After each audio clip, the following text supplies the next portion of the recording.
지난 겨울에 제 친구 선교사의 딸이 저희 방에 온 적이 있는데, 친구 선교사가 성경 좀 가르치라고 저한테 이렇게 부탁을 해서 선교지에 있던 아프리카에서 왔어요. 와서 저한테 묻는 거예요. 목사님, 만약에 우리가 믿는 기독교가 사실이 아니면 어떻게 되는 거예요? 그래가지고 제가 뭐 어떻게 돼? 너하고 나는 망한 거지. 기독교가 사실이 아니면 니네 엄마 아빠 아프리카 가서 딴짓하고 있는 거고, 목사님 지금 사기치고 있는 거고, 불쌍한 거지. 우린 망한 거야. 그러네요. 그러니까 중요한 것은 이게 정말 사실인지 아닌지, 열심히 믿는 것보다 더 중요한 것은 이게 정말 진짜 사실인지를 파악하는 것이다. 이게 사실 여부를 대충대충 살핀 후에 그냥 믿음 달라고 믿을 수 없는 대상을 믿는다고 반복해서 세뇌하듯이 그렇게 믿는 것은 자기만 믿는 것이 아니라 다른 사람들에게까지 믿으라고 권하면서 믿을 테니까 정말 위험한 거다. 자, 이제 기독교가 사실이라는 것을 나한테 증명해 보거라. 목사님, 우리 엄마가 저를 목사님에게 보낼 때는 그걸 목사님한테 배우라고 보낸 거지, 저한테 목사님을 가르치라고 보낸 것은 아닙니다. 그 말 맞는데 그래도 한번 설명해 봐라.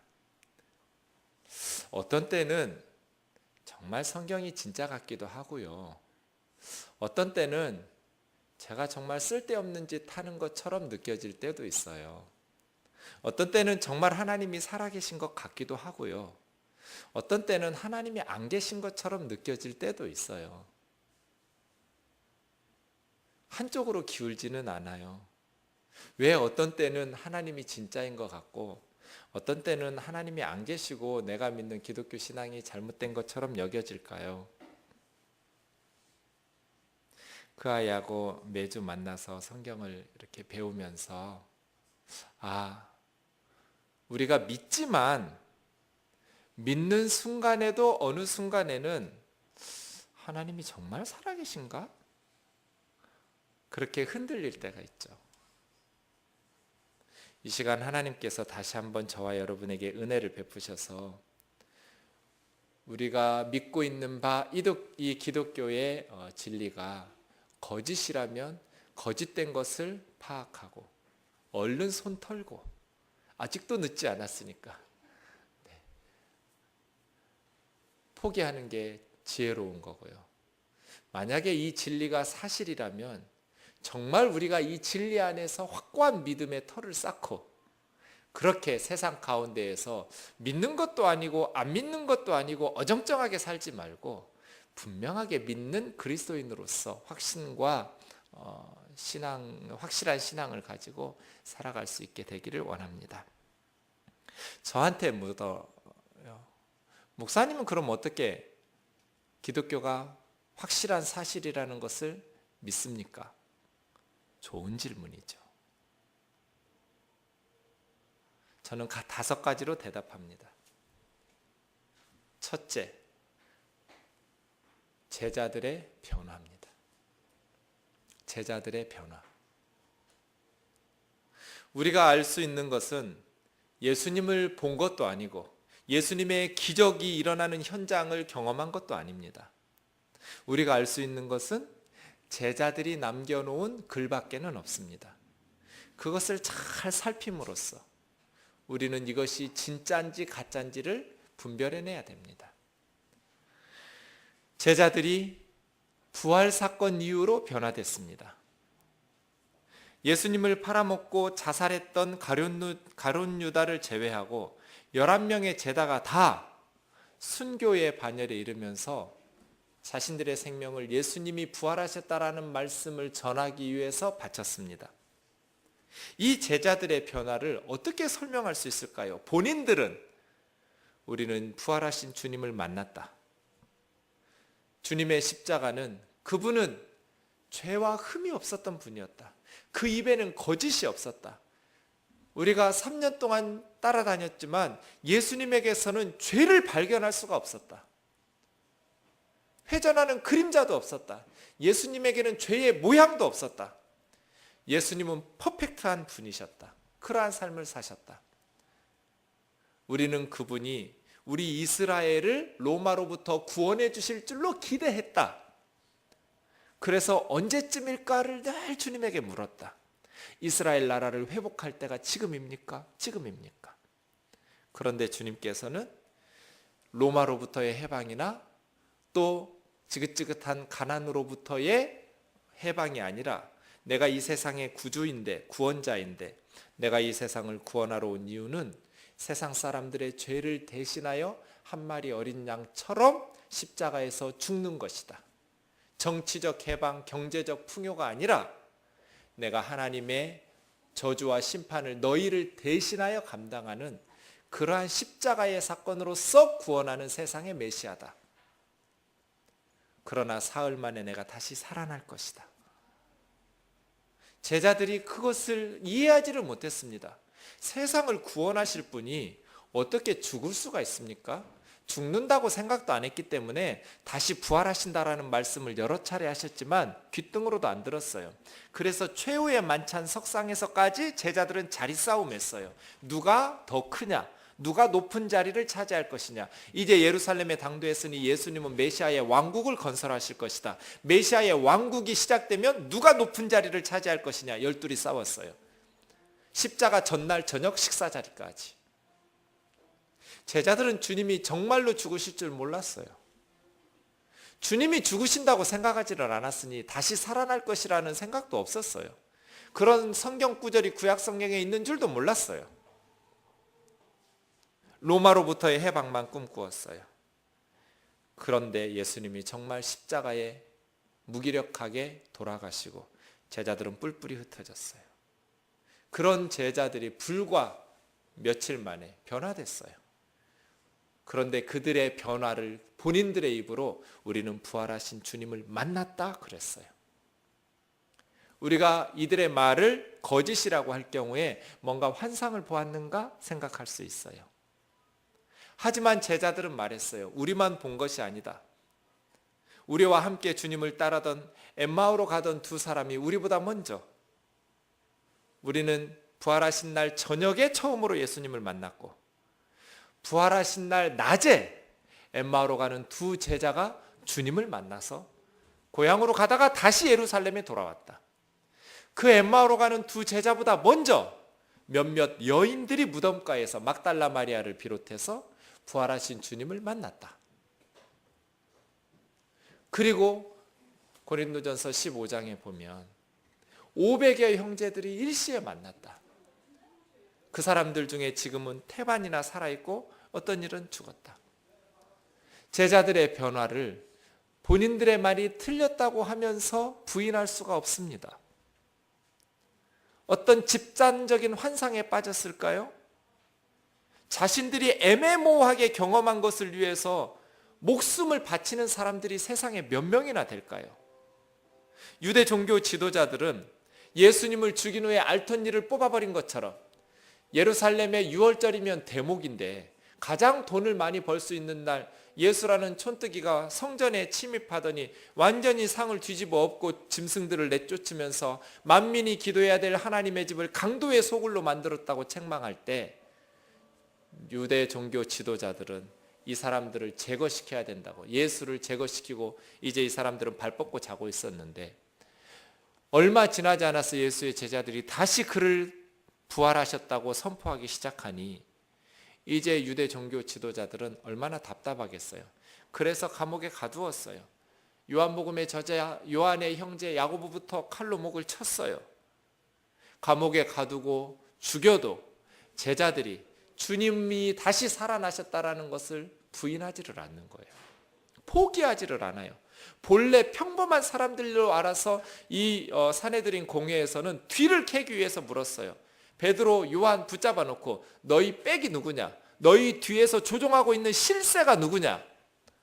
실세가 누구냐고 우리에게 묻는다면 너희가 십자가에 죽인 나사렛 예수가 우리의 두목이다. 범상치 않은 사람들로, 그냥 평범한 촌뜨기들로, 어부들로 알았던 제자들이 변화됐어요. 이 제자들의 변화는 단순히 환상이나 꿈에서 예수님, 부활하신 주님을 만났다고 할 수 있기에는 너무나 그 제자들이 치른 대가가 큽니다. 자신들의 생명을 환상으로 보았던 분, 애매모호한 분을 위해서 죽는 어리석은 바보는 없습니다. 우리는 선택해야 됩니다. 그들이 거짓말을 했거나 아니면 진짜 그들이 말하는 대로 부활하신 주님을 만났거나 자기 목숨을 바칠 만큼 확실하게. 두 번째 부활의 증거, 기독교의 증거는 예수님을 믿지 않았던 불신자들의 변화입니다. 예수님의 동생들은 예수님을 믿지 않았다고 말합니다. 그래서 복음서에 보면 예수님을 붙잡아 집으로 데려가려고 찾아온 적이 있습니다.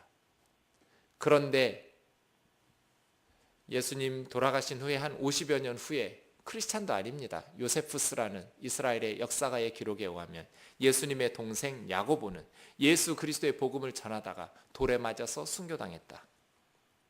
어떻게 예수님을 믿지 않던 예수님의 동생들이 예수님을 믿는 그리스도인으로 변화되었을까요? 그리고 야고보서와 유다서를 쓰는 성경의 저자들이 될 수 있었을까요? 고린도전서 15장 7절에서는 부활하신 주님이 동생들을 만났다, 나타났다고 말씀하십니다. 우리는 이 동생들의 변화에 대해서 다른 정보를 가지고 있지 않습니다. 다만 동생들이 평소에는 예수님을 믿지 않았다가 부활하신 예수님을 만났다고 말하면서 돌에 맞아 순교할 때까지 예수님의 제자가 되었다라는 것뿐입니다. 사도 바울의 변화를 설명할 길이 없습니다.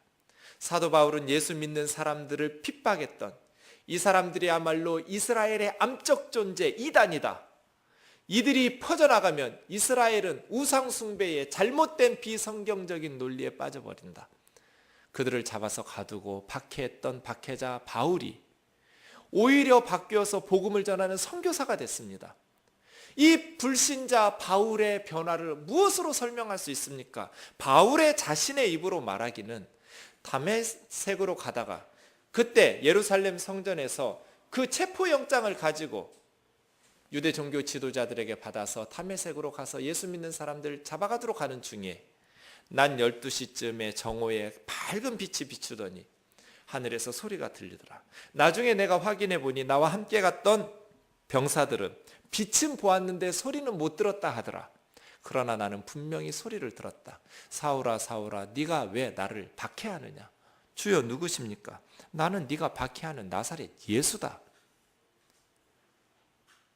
다메섹으로 들어가면 아나니아라는 사람이 있을 것이다.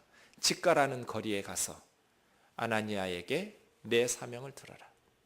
바울은 다메섹에 들어가서 아나니아를 만나고 또 예루살렘에 와서 예수님의 제자들을 만나고, 그래서 바울은 선교사로 변화됩니다. 예수님의 제자들과 동일한 방식으로 사도 바울도 부활하신 주님을 만나고 변화되었다고 말합니다. 바울은 3차에 걸친 선교 여행을 마치고 예루살렘에 돌아왔는데 예루살렘 성전에 들어가서 예배할 때 드로비모라는 이방인이 함께 있었습니다. 유대인들이 바울을 미워하기 때문에, 바울 때문에 복음이 전파되어서 기독교가 전파되니까 바울이 드로비모를 이방인들 들어가서는 안 될 성전 거룩한 곳에, 유대인들만 들어갈 수 있는 곳에 들어갔다고 생각하고 바울을 체포했습니다. 바울은 무죄입니다. 드로비모를 바울이 데리고 성전에 가지 않았기 때문입니다. 그렇게 해서 가이사랴 감옥에서 2년 동안 구금되어서 몇 달에 한 번씩 재판이 열립니다. 사도행전에 보면 재판의 내용들이 나오는데, 자기는 풀려날 수 있는 이렇게 피고인으로서의 재판석상에서 변호해야 될 순간에 사도 바울은 예수 그리스도의 복음을 전합니다. 이 사람은 진짜 확실히 미쳤습니다. 자기가 드로비모 데리고 가지 않았다라고 증언하면서 거기서 풀려날 생각을 안 하고 그냥 복음 전합니다. 지금이 아니면 저 로마의 고위직에 있는 사람들이 언제 내 말을 들어주랴, 내가 예수님 믿으라고 전도하려고 오면 만나 주겠어요? 그러니 재판하는 자리에서 바울은 복음을 전합니다. 그렇게 로마 감옥으로 가서 순교를 당합니다. 예수님을 믿지 않던 불신자들과 사도 바울과 같은 박해자들의 변화를 그들이 직접 입으로 말한 것 외에 설명할 길이 없습니다. 세 번째 부활의 증거, 기독교의 증거는 빈 무덤입니다. 마태복음 28장 11절에서 15절에 보면 유대 종교 지도자들이 알고 있었습니다. 예수님의 부활에 대한, 사흘 만에 부활한다라는 말들을 알고 빌라도 총독에게 무덤을 지키게 해달라고 군인을 내달라고 하니 너희들에게 성전 경비대 군인들이 있지 않냐? 네 힘대로 지키라고 말합니다. 그래서 거기를 지켰습니다. 그리고 예수님의 부활의 복음이 전파되면서 이제 유대 사회의 루머는 예수의 제자들이 시체를 훔쳐갔다고 퍼졌습니다. 자, 이것은 예수님의 제자들이 지어낼 수 있는 이야기가 아닌가? 그렇지 않습니다. 상식적으로 생각해 보면 어떻게 말하겠습니까? 유대 종교 지도자들이 너희 제자들이 예수의 시체를 훔쳐가 놓고 부활했다고 지금 떠들고 있다. 제자들이 시체를 훔쳐간 것 아니냐? 그때 제자들이 뭐라고 말하겠습니까? 당신의 군인들이 지키고 있었는데 어떻게 우리가 시체를 훔쳐갈 수 있겠습니까? 이때 유대 종교 지도자들은 군인 없었다라고 말해야 됩니다. 군인 없었다. 근데 그렇게 말하지 않고 졸고 있었다. 잠들고 있을 때 훔쳐갔다고 말했습니다. 그러니 무덤 앞에서 지키고 있던 유대 군병들은 그 무거운 돌을 제자들이 소리 없이 돌물을 옮길 때까지 깊은 잠에 빠진 겁니다. 그리고 그 시체를 제자들은 그 안에 들어가서 그냥 통째로 끌어내오지 않고 둘둘둘둘 말려있는 것을 그대로 알몸으로 가져가기 위해서 이상한 행동을 한 겁니다. 빈 무덤, 그것은 예수님의 부활을 제자들로 하여금 확신하게 하는 증거 중에 하나였습니다. 중요한 것은 네 번째입니다. 지금 구약 성경을 하나님의 말씀으로 믿는 유일 신앙을 가진 종교가 지구상에 3개 있습니다. 유대교, 이슬람교, 기독교입니다. 셋 다 구약 성경을 하나님의 말씀으로 받아들이고 있습니다. 누가 성경을 바르게 해석했느냐 하는 것입니다. 무슬림과 유대인들은 구약 성경에 기록된 하나님의 율법을 순종하여 지킴으로써 구원받을 수 있다고 지금 생각합니다. 그 하나님의 말씀을 준행함으로써 천국에 갈 수 있다라고 확신하고 있습니다. 그러나 기독교만 좀 다릅니다. 구약의 하나님의 말씀을 순종함으로써 천국에 가는 것이 아니라 하나님의 종 예수 그리스도께서 우리 죄를 대신하여 십자가에 죽으심으로써 그 믿음으로 구원을 받는다. 다릅니다. 그러면 누가 구약 성경을 바르게 해석했느냐 하는 문제가 나옵니다. 과연 구약 성경은 구원의 길로서 인간의 율법의 순종을 가르치는가? 아니면 죄를 씻는 대속자를 말하는가? 구약 성경은 계속해서 메시아는 로마로부터 정치적 해방이나 경제적 구원을 주시겠다고 말씀하시지 않고 이 세상의 죄인들을 위하여 대속적인 죽음을 당함으로써 세상 죄를 지고 가는 하나님의 어린 양으로서 죽으신다고 말씀하셨습니다. 예수님께서는 본인이 구약 성경에 예언된 대로 세상 사람들의 죄를 대신하여 하나님의 저주와 심판을 받으신다고 말씀하고 계십니다. 그리고 마지막 5번째 증거는 지금도 살아있는 형제 자매들이 경험하고 있는 살아계신 하나님입니다. 저는 선교지에서 늘 위험한 선교사님들의 기도 제목들을 받습니다. 박해적 상황 속에서 생명이 왔다 갔다 하는 사건들이 거의 매주 메일로 날라옵니다. 그러나 선교사님들의 선교 현장에서의 기적과 같은 살아계신 하나님의 역사와 능력들, 부활하신 주님을 만나는 역사와 체험들도 날마다 보고를 받습니다. 지금도 하나님께서는 예수 그리스도의 이름으로 많은 은혜를 이 땅 가운데 전파하고 계십니다. 사랑하는 형제 자매 여러분, 우리가 예수님을 믿는 것은 우리가 믿기 때문에 사실일 거야 해서 믿는 것이어서는 안 됩니다. 이 십자가의 복음이 사실이기 때문에 믿어야 됩니다. 자, 그러면 예수님이 진짜로 말씀하신 대로 우리를 위해서 십자가에 돌아가셨고 예수님께서 사망 권세 깨뜨리고 다시 부활하셨다면 우리에게 어떤 일이 일어나겠습니까? 두 가지 삶의 방식이 있습니다. 진화론적 삶의 방식. 하나님을 알 수 없다. 인간은 계속 진화해서 과학과 지식을 통해서 우리는 점점 나아진 세상에서 살게 될 것이다. 나는 어디서 왔는지 모른다. 왜 살아야 되는지 모른다. 이 지구 어떻게 됐는지 모른다. 하나님 사랑 없다. 하나님을 존재하지도 않다고 믿으니 어떻게 하나님의 사랑을 느끼고 인정하면서 살겠어요? 그러면 나 혼자 잘 살아야 돼요. 그러나 또 하나의 삶의 방식이 있습니다. 하나님이 이 세상을 만드셨고 하나님께서 나를 사랑하시고 모든 사람들을 하나님의 형상으로 지으셨고 그의 아들을 십자가에 내어주실 만큼 우리를 사랑하셔서 하나님께서 우리를 죄에서 해방시켜 주시고 죄로 말미암은 사망의 권세, 사단의 권세를 꺾으셨다. 여러분은 어느 쪽입니까? 부활의 소망과 기대가 있는 하나님 있는 삶입니까? 아니면 그저 아무것도 알 수 없고 이 세상에 던져진 알 수 없는 존재로 열심히 살아가는 그저 알 수 없는 이 세상을 방황하는 그러한 삶을 살아가고 있습니까? 여러분의 믿음은 어디 있습니까? 부활 아침입니다. 이 부활의 주일에 저와 여러분의 삶이 견고한 믿음의 터 위에서 진행될 수 있는 신앙이기를 원합니다. 이 신앙의 확신이 여러분의 말과 생각과 행동을 주장해서 세상이 전부인 줄 알고 살아가는 허탄한 세상 가운데에서 분명한 믿음의 확신을 가지고 승리하며 살아갈 수 있기를 주의 이름으로 축원합니다.